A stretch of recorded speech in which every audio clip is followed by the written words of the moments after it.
साथियों नमस्कार। आज हम स्थित हैं वरिष्ठ अधिवक्ता डॉक्टर निर्दोष चतुर्वेदी जी के साथ, जिनका आंवला में ही नहीं बरेली जनपद के साथ ही दिल्ली, इलाहाबाद और जो देश की जितनी भी महान हाई कोर्ट, सुप्रीम कोर्ट है, उनमें नाम लिया जाता है इनकी बुद्धिता के कारण। ये अपने आप में इन्होंने काफ़ी इस तरीके के सामाजिक कार्य किए हैं और जनपद बरेली के जो विधि विद्वान हैं वह भी इनसे राय लेते हैं कि इसमें क्या किया जाना चाहिए। काफ़ी समय से अधिवक्ता के कार्य करते आ रहे हैं। तहसील आंवला के लिए इन्होंने काफ़ी कुछ दिया है। अपने जो युवा काल में जब ये थे तब इन्होंने तहसील आंवला के लिए अनेकों अनेक कार्य किए, जिसमें डिग्री कॉलेज है, इफ़को है और तमाम कार्य हैं। आइए इनसे जानते हैं कि इस बार जो है भारतीय जनता पार्टी की पहले से अधिक बम्पर जीत हुई धर्मपाल सिंह की। अब सभी विधानसभाओं पर परिणाम आ चुके हैं।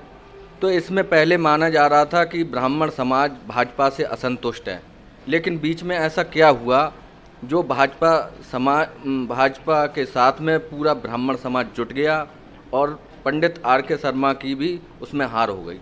ठीक है, क्लिप लगाए थे।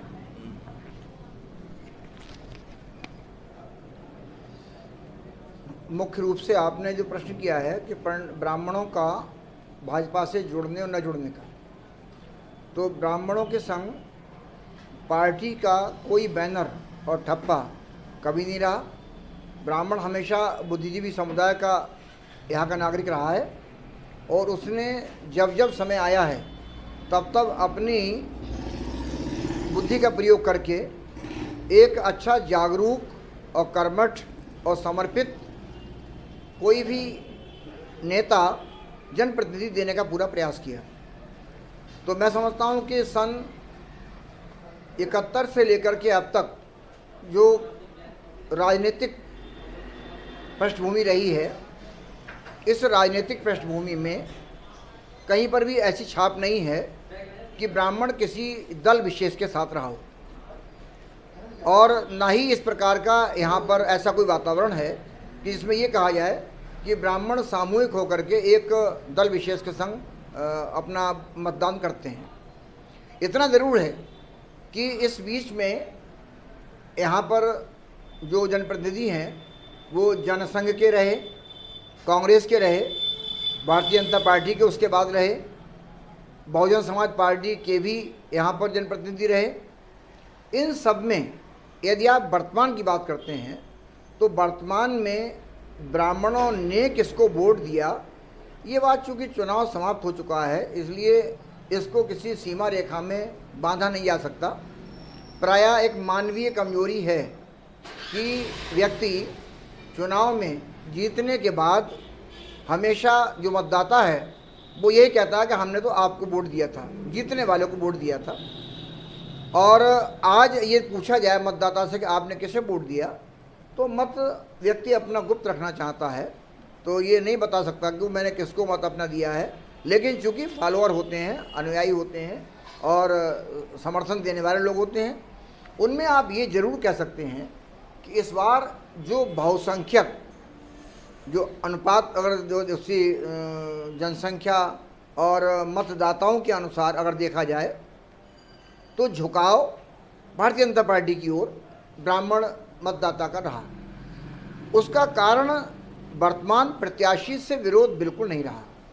वर्तमान प्रत्याशी के लिए सिर आंखों पर बैठा करके बहुजन समाज पार्टी की सरकार में, जिसमें कि ब्राह्मण को बहुत ही ज़्यादा ऐसी खराब नज़र से देखा जाता था, ब्राह्मण इतना परेशान रहता था कि न जाने कब कौन सा मुकदमा हमारे ऊपर SC ST का लिख जाएगा। लेकिन इसके बाद भी सब ब्राह्मणों ने इकट्ठा होकर के एक अच्छा प्रतिनिधि तलाश करके अच्छे प्रतिनिधि के रूप में पंडित आर.के. शर्मा के लिए एकजुट होकर के उनके पक्ष में मतदान किया था और पंडित आर.के. शर्मा यहाँ से विजयी हुए थे। उसमें ब्राह्मणों की भूमिका थी, लेकिन उनके साथ साथ जो उनका पार्टी का जो दलगत वोट है वो वोट भी उनको मिला और उससे उनकी बड़ी जीत हुई। लोग बहुत खुश हुए। उन्होंने अपने कार्यकाल में जितना कर सकते थे यहाँ पर कार्य किया और तमाम लोगों को अपने साथ जोड़ने का प्रयास किया। आर के शर्मा का तब और अब में अंतर इतना सा है, उस समय चुनाव से 1 साल लगभग पहले आर के शर्मा आंवला क्षेत्र में आ गए थे और उन्होंने उस समय कोई जनप्रतिनिधि न रहते हुए भी पूरे आंवला कॉन्स्टिट्यूंसी के, अपनी कॉन्स्टिट्यूंसी के एक एक घर जा कर के न केवल ब्राह्मणों के यहाँ बल्कि अन्य जातियों के यहाँ भी उन्होंने अपनी पहचान बनाई, अपनी पैठ बनाई और अपना ऐसा व्यवहार दिया जैसे कि एक भाई की तरह होता है, भतीजे की तरह होता है, बड़े की तरह होता है। उस व्यवहार ने आर के शर्मा को उस पिछले चुनाव में एक बहुत बड़े बहुमत से उनको जीत दिलाई थी। और इसके बाद जो आज जब उनका चुनाव हुआ है, इस चुनाव में पंडित आर के शर्मा का विरोध अगर कोई कहे कि हुआ है, पंडित आर के शर्मा का विरोध नहीं हुआ। विरोध हुआ उनके उस पार्टी का कि जिस पार्टी के द्वारा वो समर्थन अपना टिकट लेके आए थे, उस पार्टी से भी जो नाराज़ी लोगों की है, वो नाराज़ी नहीं कह सकते हम उसे, बल्कि ये कह सकते हैं कि डर था। और वो डर ये रहा कि तमाम हम देखते थे कि मीडिया के माध्यम से तमाम सारे इस तरह के वो चलाए गए जो ये मोबाइल में चलाते हैं, तो उनसे ये एक भय पैदा हुआ कि ऐसा लगता है कि अगर कहीं समाजवादी पार्टी की सरकार आ जाएगी तो समाजवादी की पार्टी सरकार आने के बाद में वो हमारी जो सुरक्षा है वो खतरे में पड़ जाएगी।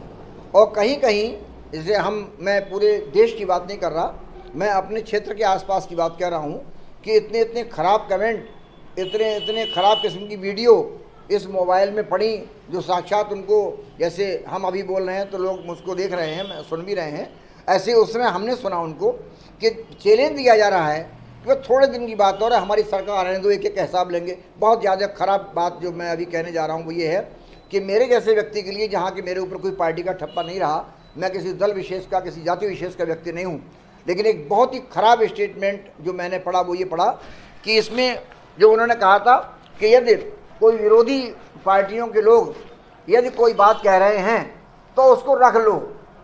माननीय अखिलेश यादव जी का स्टेटमेंट ये था कि उनको रख लो और जब हमारी सरकार अभी आने वाली है तो उनको मैं ब्याज के उनको वापस कर देंगे। ये मैं नहीं समझता कि ये जो सड़क छाप कोई भी भाषा अगर कोई व्यक्ति अज्ञानता में कह जाता है, अज्ञानता में अपनी कोई थ्रेटनिंग करता है, तो नेता जिसका नाम नेता माने जो नेतृत्व करता है, नेता माने जो हमारे अंदर जो खराबियां हैं उनको ठीक करता है। नेता का मतलब ये है कि जो सही रास्ते पे हमको ले जाता है। तो आखिर हम किस रास्ते पे जाने वाले थे, इसका अर्थ ये था कि चुनाव पूरा संपन्न हुआ है और आज यहाँ चुनाव पूरा होने के बाद यदि सरकार बदली होती तो ऐसा अनुभव सा होने लगा था कि न जाने कौन सा 10 तारीख के बाद में ऐसा भयंकर तूफान आएगा जिससे कहाँ कहाँ लड़ाई झगड़े मार काट बदला धूम धाम शुरू हो जाएगी। ये भाव आम जनता में डर पैदा कर गया और उस डर को पैदा करने के लिए भारतीय जनता पार्टी के लोग जिम्मेदार कतई नहीं हैं। भारतीय जनता पार्टी का जो आज शासन है वो दल का शासन जरूर है, लेकिन मैं दावे से कह सकता हूँ कि जनसंघ के कार्य से अब तक आज जो जनमानस में भारतीय जनता पार्टी का स्थान है, उस भारतीय जनता पार्टी के प्रति समर्पण और विश्वास का जो एक कारण है वो ये भी है कि इसका नेतृत्व कर रहे हैं प्रधानमंत्री माननीय मोदी जी और प्रदेश का नेतृत्व कर रहे हैं माननीय श्री योगी जी। इन दोनों नेताओं पर कहीं पर भी कोई प्रश्न चिन्ह किसी प्रकार का भी नहीं है, बेदाग नेता हैं।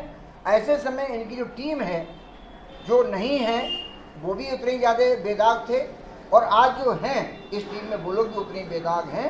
तो ऐसा विश्वास करके तमाम हमारी जनता है, इस जनता ने इस पार्टी पर भरोसा व्यक्त किया और ऐसा सुरक्षित महसूस किया कि हम इस पार्टी में रह करके कम से कम अपने मान को, सम्मान को, अपने अस्तित्व को सुरक्षा कर पाएंगे, बहन बेटियों की सुरक्षा कर पाएंगे, रोजगार की सुरक्षा कर पाएंगे, इस प्रदेश की सुरक्षा कर पाएंगे, लूट मार में प्रतिबंध लग सकेगा, विकास के लिए रास्ते खुल पाएंगे, रिश्वतखोरी बंद हो पाएगी, भ्रष्टाचार खुलेआम जो ठेके होते थे वो नहीं हो पाएंगे। खुलेआम तरीके से जो इस प्रकार का वातावरण बन गया था कि आप हमें अमुक जो रंगदारी से कहते हैं, रंगदारी का रूप था। यदि आपको ध्यान हो तो मैं याद दिला दूँ, मैं किसी प्रकार का भी पार्टी पॉलिटिक्स की बात नहीं करता, लेकिन व्यावहारिक बात, चूँकि इस जगह बैठता हूँ, रात दिन लोग यहाँ आते हैं। इस सरकार से ठीक पहले मुकदमे नहीं लिखेगा, इससे कोई मतलब नहीं है। लेकिन शायद ही कोई दिन ऐसा था जब मैं जब मीटिंग होती थी पुलिस अधिकारियों की, मैंने हमेशा ये बात बेबाक कही कि शायद ही कोई दिन ऐसा था कि जिस दिन मोटरसाइकिल पर कोई व्यक्ति अपनी पत्नी को बैठा के ले जा रहा है, बच्चों को बैठा के ले जा रहा है, चाहे वो अलीगंज रोड पर हो, चाहे वो सिरौली रामनगर रोड पर हो, और चाहे वो इधर हमारा बजीरगंज रोड हो, इन बिछड़ रोड हो, इन सड़कों पर 5 मिनट के अंदर बाइक रोक करके उनसे सामान ऐसे उतरवा लेते थे जैसे कुछ दान ले रहे हों। लोग निकलने वाले निकल जाते थे, कोई उनसे पूछता नहीं था कि भी साइड में मोटरसाइकिल खड़ी करके आप इनसे क्या बातें कर रहे हो। बहुत पीसफुल तरीके से, जैसे कि कोई ये योजनाबद्ध कार्य है, इस तरह के अपराध हुआ करते थे। रिपोर्ट लिखी नहीं जाती थी, लोग किलक के रह जाते थे। 4 भाषाएं सुनने को मिलती थी कि बीवी को लेके क्यों चले तो रुपया लेके क्यों चले तो आपने जेवर लेके क्यों चले तो फिर आपने शिकायत करने के लिए फिर आपने उसे पकड़ क्यों नहीं लिया, आपने वहाँ हल्ला क्यों नहीं मचाया। इस तरीके के हम लोग सुना करते थे। ये सारी बातें जहन में जनमानस के है। और ये बता दें आपको, कोई किसी को क्या वापस करेगा या नहीं करेगा, ये तो है खिस्यानी वाली बात, लेकिन जनता का जो मन है और जनता की जो बुद्धि है और उसका विवेक है, वो इतना ज़बरदस्त है कि जनता कभी भी माफ़ नहीं करती। जनता अपने मन में रखती है और समय आने पर उसका अपना हिसाब कर लेती है। तो मेरा अपना मानना ये है कि इस समय जो वर्तमान में आपका एक मुख्य प्रश्न ये था कि इस समय जो हमारा चुनाव हुआ, इस चुनाव में ब्राह्मणों ने क्यों आर.के. शर्मा से ब्राह्मण नाराज़ हो गया। बिल्कुल नहीं है। आर.के. शर्मा से, पंडित आर.के. शर्मा जी से हमारा कोई विरोध किसी ब्राह्मण का नहीं है। पंडित आर.के. शर्मा जिस सवारी पे सवार होकर आए थे, उस सवारी के द्वारा जिस प्रकार का कि ये प्रचार किया गया, एक भय का, आतंक का माहौल बनाया गया, उससे लोग डरे। और डरने के बाद उनको लगा कि कहीं ऐसा ना हो कि ये भी हमको ना रोक पाएँ। तो हमने उस वक्त में अपना क्षेत्र न देख करके सब लोगों ने केवल ऊपर ये देखा कि प्रदेश में कौन सरकार किसकी बनने जा रही है और देश में कौन बैठा हुआ है हमारी रक्षा करने वाला ऊपर शीर्ष पर। ये 2 बातें जहन में आकर के चुनाव हो गया। और जहाँ तक चुनाव होने की बात है, इस चुनाव में बिल्कुल खुलेआम ये बात है कि इसमें कोई संकोच नहीं है कि बड़े मन से लोगों ने भारतीय जनता पार्टी को चुनाव लड़ाया है, पूरे मनोयोग से चुनाव लड़ाया है। चाहे वो यहाँ का ठाकुर वर्ग हो, क्षत्रिय वर्ग ने पूरे पुरजोर ताकत लगा करके चुनाव एक तरफा किया, इसलिए कि हमारे ऊपर जो है सरकार भारतीय जनता पार्टी की बने।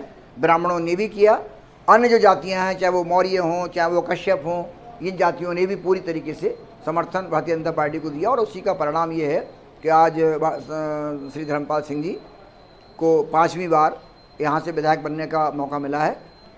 और पंडित आर.के. शर्मा एक नेता हैं, उनकी यहाँ नहीं जीत पाए, लेकिन उनके नेतृत्व क्षमता पर कोई प्रश्न चिन्ह थोड़ी किया जा सकता है। शायद मैं आपको याद दिला दूं, अगर नेतृत्व क्षमता पर कोई प्रश्न चिन्ह होता तो पिछला चुनाव जब धर्मपाल सिंह जी लड़ रहे थे, इससे पूर्व 2 चुनाव पहले की बात है, जब पंडित आर.के. शर्मा को टिकट नहीं मिला था बीएसपी से, तो उनका यहाँ वोटर तो है ही, उनके अपने यहाँ अपने आदमी यहाँ हैं जो उनको अच्छा महसूस करते हैं, उनको पसंद करते हैं। तो पंडित आर.के. शर्मा ने उस समय पर जब वो किसी पार्टी में नहीं थे, उनको टिकट नहीं मिला, तो उनके समर्थन से ही श्री धर्मपाल सिंह जी जीते भी थे। तो इसलिए इन दोनों के बीच में किसी प्रकार का भी कोई गतिरोध नहीं है। हम तो ये देखा था जिस दिन चुनाव में बोर्ड खुल रहे थे, उस दिन लोग तो बहुत बहुत दूर बैठे थे। सबसे ज़्यादा अगर कोई करीब बैठे थे तो पंडित आर.के. शर्मा और धर्मपाल सिंह ही बैठे थे। तो हम कैसे कह सकते हैं इनका आपस में बिल्कुल विरोध नहीं है। ये दोनों अपने अपने सवार पर सवारी करने के सवार होकर आते हैं और अपने तरीके से जनता के बीच अपना मंतव्य रखते हैं। जनता को पसंद आता है कि हमें कौन आदमी अच्छा लगेगा, जनता उसको चुन लेती है। तो धर्मपाल सिंह जी को चुना है। धर्मपाल सिंह जी के अब तक का जो उनका 5 माह टेन्योर है, इस 4 टेन्योर में जो उनका कार्यकाल रहा, उस कार्यकाल से एक बात कह सकते हैं, कोई बहुत ज़्यादा ख़राब से ख़राब बात पर चले जाइए, इतनी वर्स्ट कि धर्मपाल सिंह से अगर किसी व्यक्ति विशेष को फ़ायदा नहीं हुआ, वो नौकरी नहीं दिलवा पाए, वो किसी मुलजिम को छुड़वा नहीं पाए थाने से, वो किसी सिपाही का ट्रांसफ़र नहीं करा पाए, वो किसी और अपराधी के खिलाफ कार्रवाई जो है अपराधी को छुड़ाने में कामयाब नहीं हो पाए। ये हो सकता है कि ऐसा हुआ हो, लेकिन धर्मपाल सिंह जी ने आज तक कोई किसी व्यक्ति के लिए नुकसान भी नहीं पहुंचाया। ये उनके संग प्लस पॉइंट है। धर्मपाल सिंह जी ने अगर अपराधी नहीं छुड़वाया कोई बात नहीं, लेकिन धर्मपाल सिंह ने किसी निर्दोष व्यक्ति को जेल भी नहीं भिजवाया कि मेरा आदमी है, इसको छोड़ दो और इसे भेज दो। शायद ये चीज़ें उनके संग काउंट करी हुई नहीं। रही विकास की बात, विकास सरकारें करती हैं, पैसा सरकार से आता है, बहुत कुछ होता है। अगर गिनती गिने हम पूरे अब तक आंवला की, तो क्या था सन 70 का आंवला और क्या है आज सन 2022 का आंवला, इसमें देखें तो हमारे यहाँ वो सुविधाएं आज हैं। प्रशासनिक व्यवस्था छोड़ दें तो जनपद स्तर की सारी व्यवस्थाएं आज आंवला में हैं, आंवला क्षेत्र में हैं। तो वो सब चीज़ें, इतना अंतर तो बीच में है।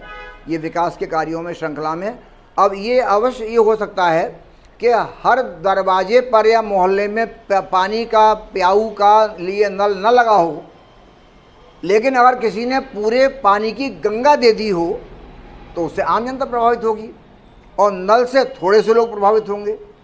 तो यहाँ जो विकास कार्यों के लिए मैं समझता हूँ कि अन्य बहुत सारे काम हैं वो तो हैं ही हैं, लेकिन ये जो पुल है ना, ये तो बहुत बड़े बड़े पुल बने हैं जिसने दक्षिण से उत्तर को और उत्तर से दक्षिण को जोड़ा है। ये हमारा करीब 55 किलोमीटर की दूरी, 60-70 किलोमीटर की दूरी तय की है कि हम 40 किलोमीटर जाते थे, फिर 40 किलोमीटर लौटते थे, तब जा कर के हमें ये 11 किलोमीटर की दूरी पूरी कर मिलती थी। आज वो उनके प्रयास से एक पुल बन चुका है, चालू हो चुका है। दूसरा पुल न केवल घोषणा हुई बल्कि अब तक के इतिहास का सबसे बड़ा काल है कि इधर घोषणा, काम शुरू। इतनी जल्दी कहीं पर भी कोई पुल अब नहीं बना। तो एक पुल नहीं, एक पुल के अलावा शिक्षा के क्षेत्र में, चिकित्सा के, अब चीज़ें और बहुत सी हैं। इतना बड़ा पॉपुलेशन है, इतनी बड़ी जनसंख्या है, लोग बढ़ रहे हैं, लोग आ रहे हैं। पंडित R.K. शर्मा के बारे में भी हम उनसे भी ये अपेक्षाएँ रखते थे, जब वो आ जाते वो भी ये सब करते। और श्री धर्मपाल सिंह जी से अपेक्षाएँ इसलिए अब ज़्यादा हैं कि वो अनुभवी भी हैं, योग्य भी हैं, लिटरेट भी हैं और उनके ऊपर कोई बंदिश नहीं है और किसी प्रकार का, मुझे लगता है किसी स्कैंडल का दाग अभी श्री धर्मपाल सिंह जी के ऊपर नहीं है कि हम ये कह सकें कि ये माफिया का संरक्षण उनको देते हों या अन्य कोई किसी प्रकार का हो। यही एक वजह रही कि दो लोगों में से एक को चुनना था। ज़्यादा अच्छा समझा जनता ने अपने प्रदेश क्षेत्र के विकास के लिए तो धर्मपाल सिंह जी बढ़िया हैं, धर्मपाल जी को चुन लिया गया। बाकी मैं आपकी इस बैठक के लिए तोड़ने के लिए मैंने इतनी लंबी बात कही कि ब्राह्मणों ने जिता दिया, नहीं ऐसा नहीं कह सकते। ब्राह्मणों का समर्थन मिला और वो समर्थन उनके अपने व्यवहार के लिए मिला और इस प्रदेश के विकास के लिए समर्थन मिला ब्राह्मणों का। और कहीं पर भी कोई हमारा जातिगत नहीं है। अन्य जगह में मायावती जी के साथ उनका जाति का वोट लगा हुआ है, कहीं कोई चला जाओ, कोई खड़ा हो जाओ, उनका वोट मिलेगा। अखिलेश यादव जी निश्चित रूप से कुछ भी कोई कह ले, बट अखिलेश यादव जी की पार्टी माने समाजवादी पार्टी केवल और केवल यादवों की और मुस्लिम्स की पार्टी का ठप्पा उनके ऊपर लगा हुआ है। तो इसलिए है, ऐसा भी नहीं है कि बहुत सारे बुद्धिजीवी और विद्वान, अभी आप वीडियो आप कभी सुने, मैं आपको भेज दूंगा कि बड़े बड़े विद्वान मुस्लिम्स नेताओं ने ऐसी बेबाक बात कही है भारतीय जनता पार्टी के समर्थन में, और यादवों ने बड़ी बड़ी बेबाक बात कही है भारतीय जनता पार्टी के समर्थन में। और उन्होंने केवल वो जो बात कही वो इसलिए कही कि राष्ट्र का विकास कैसे हो। उनके मस्तिष्क में राष्ट्र है, उनके मस्तिष्क में क्षेत्रीयवाद, दलवाद या खुद का विकास करना नहीं है। इतना सा बस दोनों में अंतर है। और बाकी आगे मौका आएगा तो ब्राह्मण फिर अपना रास्ता, अपने दिमाग का प्रयोग करके अपने तरीके से फिर चुनेगा। जो अच्छा लगेगा उसको वोट देंगे और जो अच्छा लगने का मतलब जो विकास करेगा उसको वोट देंगे। और आज भी वही सोच है। बाबूजी, जैसा कि सभी को पता है कि आप जो है जनपद में ही नहीं, हाई कोर्ट, सुप्रीम कोर्ट में अपने नाम से जाने जाते हैं, अपनी बुद्धिमत्ता से जाने जाते हैं। आपने अपने काल में तहसील आंवला के अंदर इतने सारे विकास कार्य किए हैं, डिग्री कॉलेज से लेके और कई सारी ITI है, अनगिनत हैं जो मैं जानता भी नहीं, लेकिन मुझे जो ज्ञात हुआ उस लिहाज से आज कार्य क्यों नहीं? ठीक, देखिए मैं पहले तो ये बता दूं कि मैंने वकालत के व्यवसाय में मेरा माननीय उच्चतम न्यायालय माने सुप्रीम कोर्ट में कार्य करने का कोई मेरा अनुभव या वास्ता नहीं रहा। मैंने अपने 12 वर्ष माननीय उच्च न्यायालय में इलाहाबाद में व्यतीत किए और वहाँ मेरा एक अच्छा सर्किल रहा। बहुत अच्छा सानिध्य मुझे बड़े सीनियर एडवोकेट्स का वहाँ मिला। और उसके बाद जब मैं आंवला में हूँ तो आंवला में भी पूरी यहाँ के बुद्धिजीवी वर्ग का, पूरी जनता का पूरा प्यार, स्नेह, समर्थन, आशीर्वाद मुझे मिलता है। और उसी की बदौलत आप सब देखते हैं कि मैं बहुत मस्त होकर के अपना ये कार्य जो मेरा प्रोफेशन है, इस प्रोफेशन को मैं कामयाबी से उसको अपना अंजाम दे रहा हूँ। तो ये बात ठीक है कि मैंने काम किया, मैंने नहीं किया, ना तो मैं नेता हूँ और ना मेरे पास कोई पावर है। जो काम हुए हैं उनमें एक होता है, अब कोई हम रास्ते में जा रहे हैं और रास्ते में जाने के बाद अचानक एक व्यक्ति प्रस्ताव रख दें कि भाई कैसा रहे कि हम ये चल तो रहे ही हैं या ऐसा ज़रा ये ऐसा कर लें। तो बस वो एक प्रस्ताव का लोगों ने समर्थन अगर दे दिया और वो समर्थन देने के बाद आपने उस अपने विजिटिंग टूर में कोई ऐसा काम कर दिया एक स्थान पर कि जिसको आने वाले लोग भी कहने लगे कि पता नहीं भाई कौन इतना बढ़िया यहाँ डेवलप कर गया, सफाई कर गया, ये बड़ा बढ़िया कर गया। तो मैंने अपने जो मेरी अपनी सोच थी बहुत कम आयु से, मैं हमेशा ये विचार दिमाग में रहा कि आम जनता के लिए कुछ होना चाहिए, विकास के नाम पर कुछ होना चाहिए।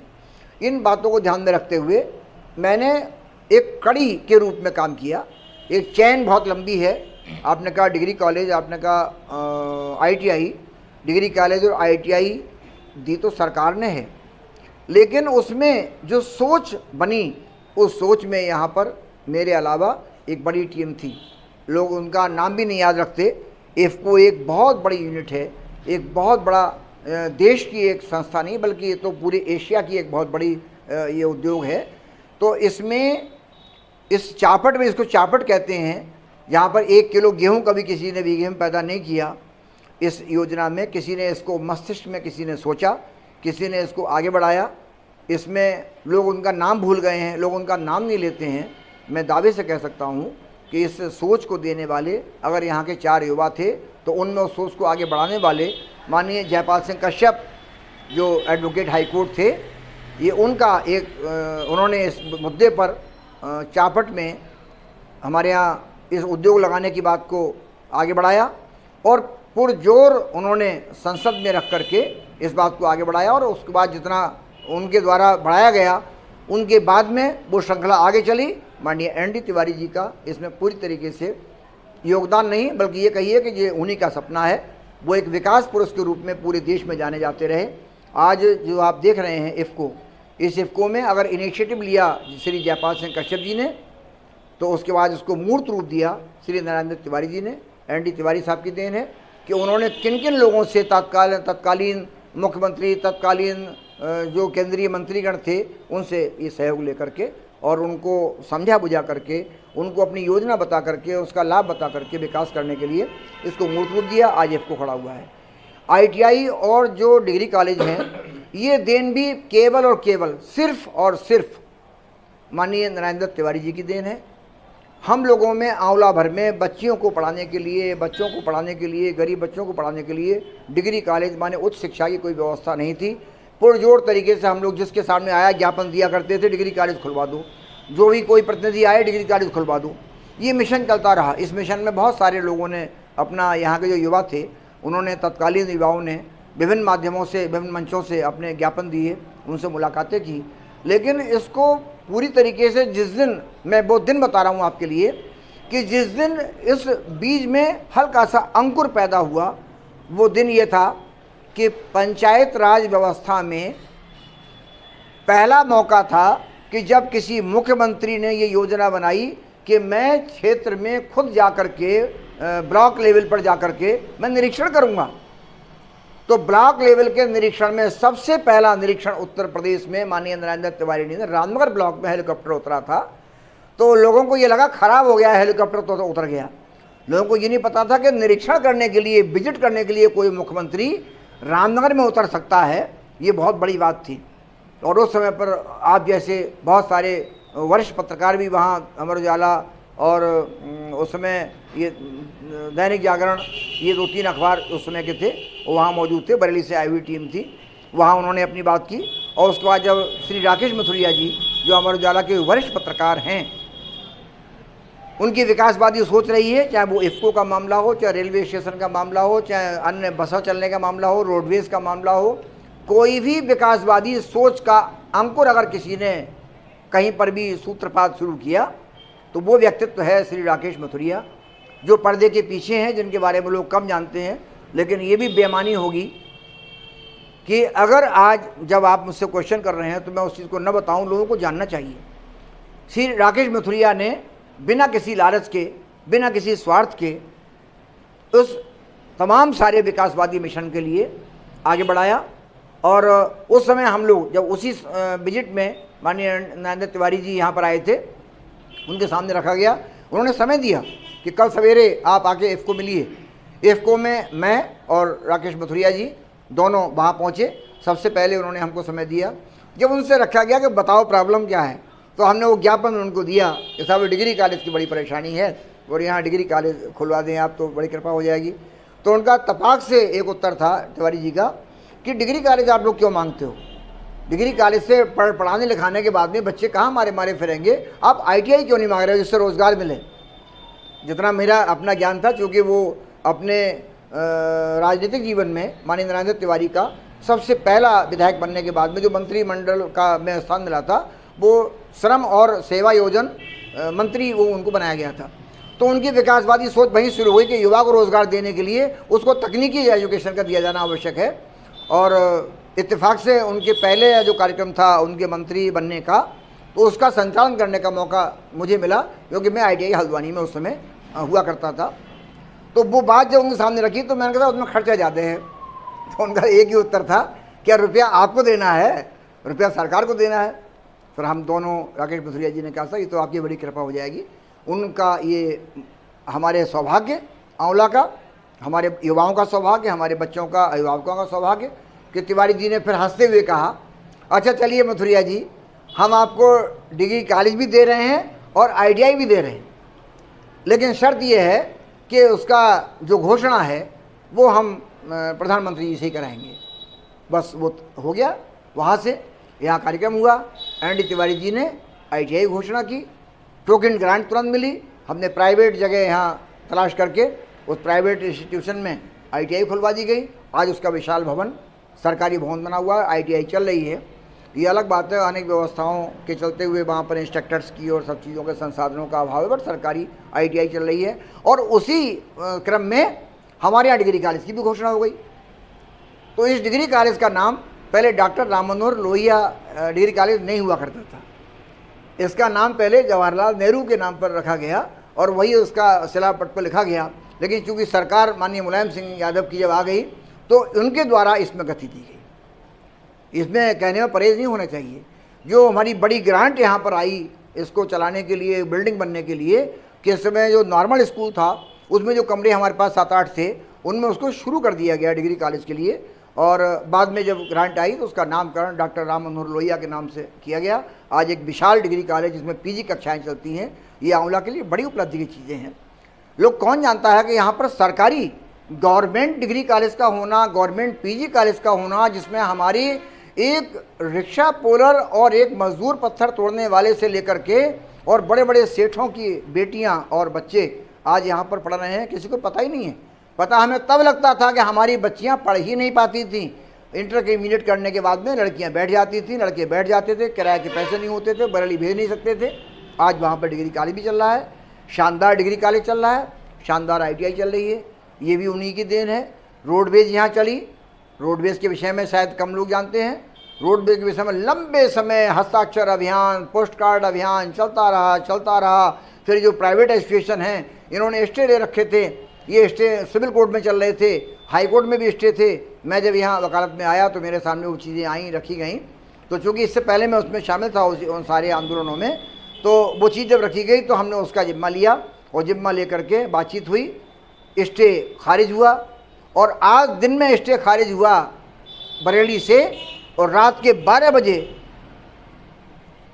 जो मैंने श्री राकेश बुथुरिया जी का नाम लिया, उनके संग उन्होंने अपने प्रयासों से, लोगों से जो टीम थी पूरी, उन्होंने, कमिश्नर साहब ने वायदा किया था, कमिश्नर साहब ने रात में न जाने कहाँ के रूट की बसें 12 बजे रात से चलवानी आंवला और बरेली में शुरू कर दी। परिणाम ये हुआ, जब उसका ऑर्डर का जब चलनी शुरू हो गई तो स्टे का मतलब नहीं रह गया। आज वो 2 बसें, 4 बसें, 6 बसें, 8 बसें, ये कह सकते हैं कि बहुत अच्छी व्यवस्था रोडवेज़ की आंवला बरेली और शाहबाद, रामपुर, मुरादाबाद, अलीगढ़ इन मार्ग पर नहीं है। लेकिन इसकी जिम्मेदारी सरकार की नहीं हो करके, इसकी जिम्मेदारी जो यहाँ पर क्रियान्वयन क्या करा रहे हैं अधिकारियों की है, यहाँ के रोडवेज़ के जो बरेली में बैठे हुए अधिकारी हैं उनकी है, जो डिपो के लोग हैं उनकी है, और क्षेत्रीय लोगों की है कि वो उस योजना का पूरा लाभ न ले पा रहे हैं, न दिला पा रहे हैं।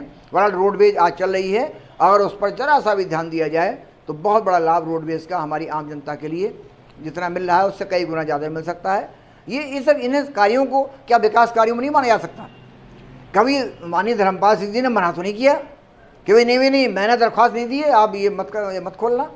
उन्होंने बाकायदे जब उनके सामने कोई प्रस्ताव गया तो धर्मपाल सिंह जी ने साथ जाकर के उसका इनिशिएटिव लिया और साथ जाकर के अपनी बात को दमदारी से रखा। और इन सारे विकास कार्यों में जहाँ बता रहा हूँ, ये अलग बात है कि डिग्री कॉलेज और ITI वाले एपिसोड में माननीय धर्मपाल सिंह जी नहीं थे, क्योंकि वो उस समय ब्लॉक प्रमुख हुआ करते थे, विधायक नहीं थे वो।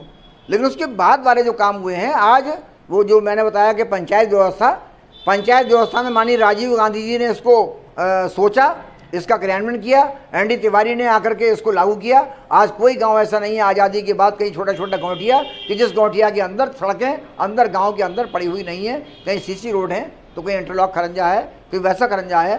हर गांव आज इजी अप्रोच रोड से जुड़ा हुआ है।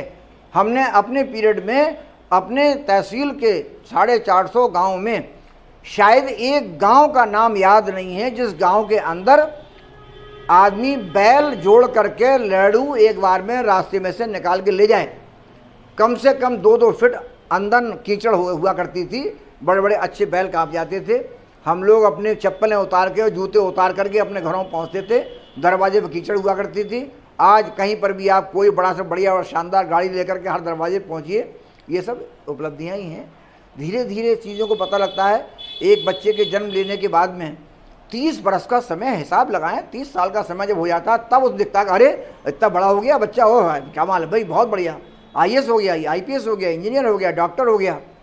तो कम से कम इस आज़ादी के बाद में जो कई दशक इसमें गुजरे हैं, उसमें हम इस छोटे से पीरियड में अगर देखें तो इस विकास कार्य के लिए बस एक अंतर है ज़रूर। मैं आपको बता दूं पंडित जी कि धर्मपाल जी द्वारा जो कार्य यहाँ कराया गया है, उस कार्य का बहुत ज़्यादा, चाहे तो उन्होंने चाहा नहीं और चाहे उनकी प्रचारक एजेंसी अच्छी नहीं है, उसका प्रचार प्रसार कहीं पर भी आम जनता में नहीं है कि उन्होंने क्या काम कहाँ करा दिया तो करा दिया, शेड बनवा दिए तो बनवा दिए, नल लगवा दिया तो लगवा दिया, स्कूल में कुछ काम करा दिया तो करवा दिया, ये सब काम। लेकिन दूसरी ओर जो आदमी महत्वाकांक्षी होता है तो वो अगर रात को सपने में सोचता है कि 4 स्कूल, तो सवेरे उसकी जो प्रचार एजेंसी है वो 4 स्कूलों में घोषणा कर देती है कि मंत्री जी ने 4 स्कूल सोचे हैं। बस यहाँ थोड़ा सा ये कमी है कि उनके द्वारा किए गए कार्यों का प्रचार प्रसार नहीं है, बाकी विकास कार्य हुआ है। और जो आपने मेरे विषय में जोड़ा, मैंने कुछ नहीं किया है, मेरा कुछ नहीं है, मैं केवल सहयोगी बन करके, मुझे अच्छा लगता है कोई विकास कार्य हो और उसमें उस विकास कार्य में मैं भी एक कड़ी बनूं, ये मुझे अच्छा लगता है। लेकिन आज जो चर्चा है, क्षेत्र में चर्चा होती है कि आज आप जैसे लोगों की कमी खल रही है, लोग अपने लाभ के पीछे दौड़ रहे हैं, ना कि जनता की सेवा करने के लिए, समाज की सेवा करने के लिए। देखिए, हमारी कमी क्यों खलेगी? हम तो समझा क्षेत्र जनता के बीच में हैं, हम जनता के बीच में हैं और बाकायदा मेरा अपना ये मेरी कल्पना और संकल्पना है, मेरा अपना एक मुख्य जो उद्देश्य है वो ये है कि धन अर्जन करना ही जीवन का उद्देश्य नहीं है। व्यक्ति को, जब व्यक्ति ने जन्म लिया है तो मानव सेवा भी एक उसका आवश्यक दायित्व है, एक उसका कर्तव्य है, और उसके लिए हमें करना चाहिए और उसमें हमें अन्य लोगों से सहयोग लेना चाहिए। ऐसा नहीं है कि एक ही व्यक्ति एक मत का हो। जब चलेंगे आप, जब एक काम को आप निकलेंगे अच्छे काम के लिए, तो काफिला अपने आप बनता चला जाएगा, लोग जुड़ते चले जाएंगे। मैं इसका मुझे पूरा अनुभव है, चाहे वो जेसीज क्लब हो, चाहे वो रोटरी क्लब हो। मुझे मौका, आम जनता जो हमारी आंवला की है, इसके यहाँ के जो विद्वज्जन हैं, यहाँ के जो बुद्धिजीवी जन हैं, यहाँ का जो व्यापारी वर्ग के श्रेष्ठ जन हैं, जिनका एडवांसनेस जिनके अंदर विचारधाराओं की है, उन लोगों ने मुझे जेसीज क्लब का सेक्रेटरी बनाया, फिर मुझे प्रेसिडेंट बनाया। जब रोटरी की स्थापना हुई तो मैं चार्टर सेक्रेटरी यहाँ का रोटरी का रहा। फिर मैं यहाँ का रोटरी क्लब का, जो एक गौरवशाली क्लब है रोटरी क्लब, जिसको पूरे जो है वर्ल्ड में जाना जाता है, मुझे उसका भी आंवला चैप्टर का अध्यक्ष बनने का मौका मुझे मिला। तो उन कार्यों को करने के लिए जब मैं आगे रहा, आज भी मैं उससे पीछे नहीं हूँ। बस ये कह सकते हैं कि कमी कहाँ खल रही है कि मैं उस सक्रिय क्षेत्र में वहाँ नहीं हूँ कि जहाँ मेरी चमक दमक वहाँ पर आए। वो मेरा अपना मंतव्य नहीं है। जो लोग कर रहे हैं, जो लोग समय दे रहे हैं, हम उनके पीछे लग करके, उसकी चैन बना करके अगर उनके संग लगे जाते हैं तो हमें लगेगा कि जो वो कर रहे हैं वो हमारे द्वारा किया जा रहा है। अगर हमारा समर्थक या हमारा मित्र या हम जिसमें आस्था रखते हैं उसके द्वारा कोई अच्छा काम किया जा रहा है, तसल्ली काम कोई और कर रहा होता है, तसल्ली हमको होती है। सरकार बनेगी योगी की, तसल्ली हमको हो रही है। सरकार योगी जी बनाएंगे, उनकी टीम होगी, लेकिन यहाँ हम लोग खुश हैं। हम लोग खुश क्यों हैं कि हम साहब बहुत अब सुरक्षित हो गए, हमारा बहुत अच्छा विकास का एक स्रोत खुले हुए हैं। हम फिर 5 वर्ष के लिए गारंटी हो गई है हमारी महिलाओं की, हमारे युवाओं की, हमारे वृद्धों की, हमारे गरीब आदमी की, कि उनकी सुरक्षा हो पाएगी, उनका विकास हो पाएगा और हम खुले मन से अपना इस जो लोकतांत्रिक व्यवस्था है इसमें एक अच्छी तरीके से सांस ले पाएंगे, बेहतर जीवन व्यतीत कर पाएंगे। ऐसा मेरा अपना मानना है। जैसा कि नेताओं लोगों का कहना है कि बेरोजगारों के लिए रोजगार जी, और जी। सब इन सब बातों पर बात चलती है। आपने जो है, पहले आप सक्रिय रहते थे, लेकिन आज आपके अपने कार्य काफ़ी हो गए हैं, लेकिन आपके बेटे ने भी आप ही की तरह जो नाम कमाया है, जो नाम है सभी न्यायालयों में अच्छी तरीके से लिया जाता है और वो जाने जाते हैं आपके नाम, अपने नाम के द्वारा। तो ये जो है आपने जो समाज के साथ ही अपने बच्चों में भी डाला है संस्कार, तो इस पे जो है बेरोजगार किस तरीके से, कैसे अपनी बेरोजगारी दूर करें, क्या बताएंगे आप? बहुत बड़ी बात है। ये तो विषय सेमिनार का विषय है, ये विषय किसी सेमिनार का विषय है। इसमें केवल मैं जहाँ से शुरू किया था आपने बता दूं कि मैंने अपने पुत्र को इस व्यवसाय में लाया हूँ। वो मेरे पुत्र के रूप में नहीं पहचाना जाता है, जितना कम समय यहाँ के सीनियर्स के साथ उसका व्यतीत करने का हुआ है। तो उसने जो जो प्रेजेंटेशन अपनी न्यायालयों में दी है, बातकारों के लिए कहा है, तो जिन लोगों ने उसकी प्रस्तुति को देखा है न्यायालय में, ऑटोमेटिकली उन लोगों ने दलान पर जाकर के उस बात की चर्चा की, तो उसको लोग जानने लगे कि ये है। यहाँ जब मेरे साथ आंवला की बार में है, तो आंवला की बार में जब वो देखता है कि ये मेरे अंकल हैं, ये मेरे भैया हैं, ये सब है, उनके संग उसका बिहेवियर अगर पॉजिटिव एटीट्यूड है और पॉजिटिव उसका व्यवहार है, तो निश्चित रूप से उनका भी स्नेह, प्यार और आशीर्वाद उसको मिलता है। तो ये तो अलग बात है कि वो कितना कर पा रहा है या अच्छा करेगा, अच्छा रहेगा, पर पुत्र होने का कोई लाभ उसको नहीं मिलने वाला है। ये हमारा प्रोफेशन, व्यावसायिक जो हमारा व्यवसाय है, ये उस तरह ट्रांसफ़र होने वाला नहीं है। यहाँ जो हमारा क्लाइंट है वो हमें केवल हमारे हुनर के पैसे देता है, हमारे हुनर के लिए हमको एंगेज करता है। वो यहाँ बिरादरीवाद के आधार पर या बेटा बेटी के आधार पर हमको एंगेज नहीं करता। ये तो रही मेरे पुत्र की बात कि वो जितना करेगा उतना पाएगा। हो सकता है आज जहाँ मैं हूँ वहाँ वो ना पहुँच पाए, हो सकता है जहाँ मैं हूँ उससे और ऊपर कहीं अच्छे न्यायालयों में उसको काम करने का मौका रहे। लेकिन इसके अलावा अन्य जो बात आपने कही, उस बात में हाँ, मुझे इस बात का अपने में गर्व की अनुभूति होती है कि मैं एक शिक्षक हूँ। मैं वकील हूँ, वहाँ गर्व की अनुभूति तब होती है कि जब मैं किसी क्लाइंट का मुकदमा जिता देता हूँ या उसके मेरी सेवा से कोई काम हो जाता है तो मुझे बहुत खुशी होती है। मुझे लगता है कि मैंने ही सारा सब मुकदमा नहीं जीता है, बल्कि वो प्रॉपर्टी और सम्मान जीत लिया है। लेकिन जो अन्य हमारे साथी लोग हैं, तो उनको सिखाने में मुझे बहुत अच्छी अनुभूति होती है कि मेरा पहचान के साथी हैं वो, मेरी बिना पहचान के साथी हैं वो, अगर मेरे पास आएंगे तो निश्चित रूप से मैं बिना किसी हिचक के अपना काम बंद करके और उनको बेबाक तरीके से, निष्पक्ष रूप से उनको अपनी राय देता हूँ। और ऐसी राय देता हूँ कि वो जब प्रेजेंटेशन उसकी न्यायालय में हो तो व्यक्ति वो मेरे द्वारा दी गई राय से वो कामयाब होकर के आए, वो विजयी होकर के आए, तो वो मेरे लिए गर्व की अनुभूति है कि मैं टीचर भी हूँ। मैंने अपने वकालत से पहले का समय टीचिंग में गुजारा है। मैं ITI का इंस्ट्रक्टर रहा, वो भी मेरा टीचिंग का जॉब था।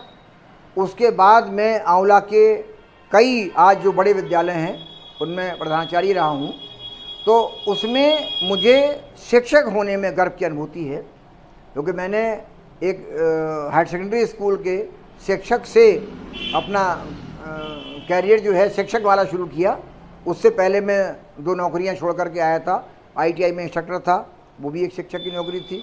उसके बाद हाइडल में मैं लाइन इंस्पेक्टर जो उस समय कहा जाता था, आज उसको JEE बोलते हैं।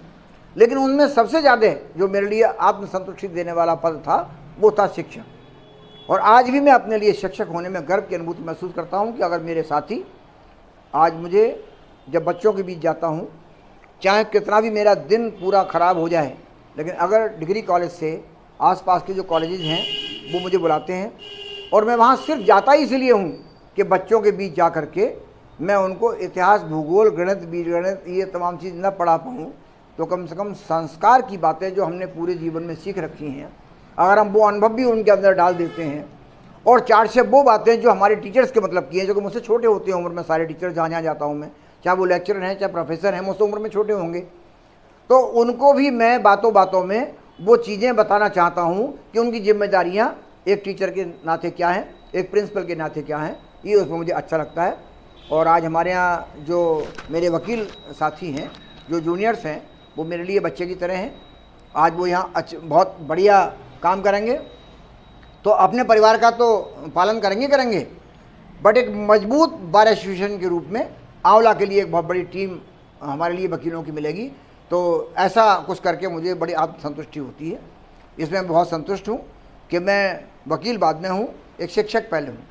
और व्यक्ति को शिक्षक बनने के लिए थोड़ा प्रयास भी करना पड़ता है, और जब उस पार्ट प्ले करता है शिक्षक का, तो शिक्षक का बनना आसान काम है, लेकिन मंच पर जा कर के उसका पार्ट प्ले करना एक बहुत मुश्किल काम है। बहुत सारी आंखें उसके ऊपर लगी रहती हैं, बहुत सारे मैनेजमेंट उसको देख रहे होते हैं कि वो कामयाब है नाकामयाब है। तो ये खेल मुझे बहुत अच्छा लगता है और मैं चाहता हूँ कि मैं जीवन के अंतिम समय तक एक शिक्षक के तरीके से मैं युवाओं को भी शिक्षा दूँ, मैं वकीलों को भी शिक्षा दूँ, जो मेरे जूनियर्स जो आ रहे हैं उनके लिए। और अगर मैं क्षेत्र में जाता हूँ तो मुझसे कम आयु के जो युवा हैं, मैं उनके लिए घर की, परिवार की, खेती की, खलिहान की, राजनीति की, इन सारी बातों में वो शिक्षा दूँ कि तुमको किस रास्ते पे जाने से नुकसान है और किस रास्ते पे जाने से फ़ायदा है। तो इसमें मुझे आत्मसंतुष्टि होती है कि यदि मेरी बात मैं किसी को 2 मिनट बता पाऊँ और वो मेरी बात समझ पाए।